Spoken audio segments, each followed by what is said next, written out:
అందరికీ నమస్తేనుల్లా welcome to సాఫ్ సీదా ముచ్చట. ఇది ఎక్కడి పాలన, ఇదేం పాలన? ఒరక్కో సర్కార్ను విమర్శిస్తే కేసులేనా?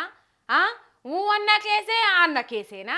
మరి ఏం చేద్దాం అందరం కలిసి? ఆహా సీఎం, ఓహో సీఎం అని భజన కీర్తన ఆలపిద్దామా ఎట్లా? ఉన్నమాట అన్నాడు ఊరందరికి అంతో అన్నట్టు ఉన్నది చెప్తే ఉల్టా కేసులు పెట్టిస్తున్నది మన మా గొప్ప సర్కారు. ప్రజాపాలనకు అసలైన అర్థాన్ని మార్చేస్తున్నట్టే ఉన్నది కదా కాంగ్రెస్ సర్కారు. ప్రజా నిర్బంధ పాలన అని పెడితే మంచిగుండేదేమో ప్రజాపాలన ప్లేసులా.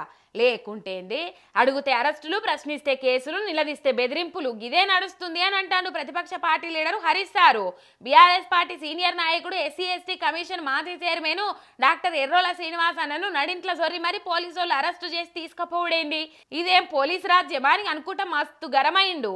ఇంటోళ్ళకి ఏం మతలావియకుంటా, ఎసొంటి నోటీసు లేకుండా ఎవరో టెర్రరిస్టును అరెస్టు చేసినట్టు అరెస్టు చేసుడేందని మండిపడ్డాడు. ప్రజాస్వామ్య పాలనని డబ్బా కొడుకుంటా రాక్షస పాలన చేస్తాండ్రు. సెలవు రోజులల్లా కావాలని మా నేతలను అరెస్టు చేసుకుంటా సీఎం నియంత లెక్క వ్యవహరిస్తున్నాడు.